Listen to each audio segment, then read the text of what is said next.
এই যে মেয়েদের হলে গরু রান্না করা যাবে না, ঢাকা বিশ্ববিদ্যালয়ে এই যে মেয়েদের হলে গরু রান্না করা যাবে না, এবং সেই গরু খাওয়ার জন্য এখন আবার মেয়েদেরকে কি করা লাগে, আন্দোলন করা লাগে। ভাই প্রত্যেকটা হলে তো অবশ্যই আমাদের নন মুসলিম বোনরা আছে। এখন বাংলাদেশে কালচারালি এত বড় একটা সংখ্যাগরিষ্ঠ মানুষ যারা গরু খায়, মানে কি আমাদের এখানে তো সেলিব্রেশনের একটা বড় অংশ মানুষ গরু খেতে পছন্দ করে। ফ্যাক্ট হইলো, আপনার কাজ কি? আপনার কাজ হইলো আপনি আপনার যে গরু পছন্দ করে না তার জন্য ভিন্ন আয়োজন করবেন, দাবি হবে এইটা।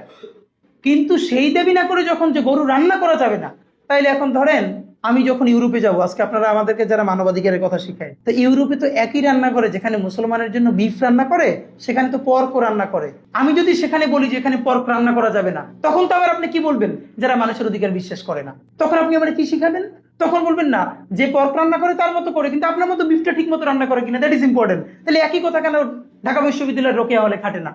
যে গরু খাবে তার জন্য আপনি গরুর ব্যবস্থা করবেন, আর যে গরু পছন্দ করে না তার জন্য বরং তাদেরকেই আপনি একটা কমিটি করে দেন যে কোনোভাবে তোমাদের এই খাবারের সাথে ডিস্টারবেন্স তৈরি হচ্ছে কিনা। এই যে দ্বিচারিতা।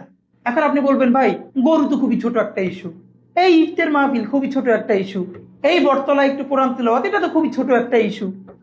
এই ছোট ইস্যুগুলো তো এত ছোট না।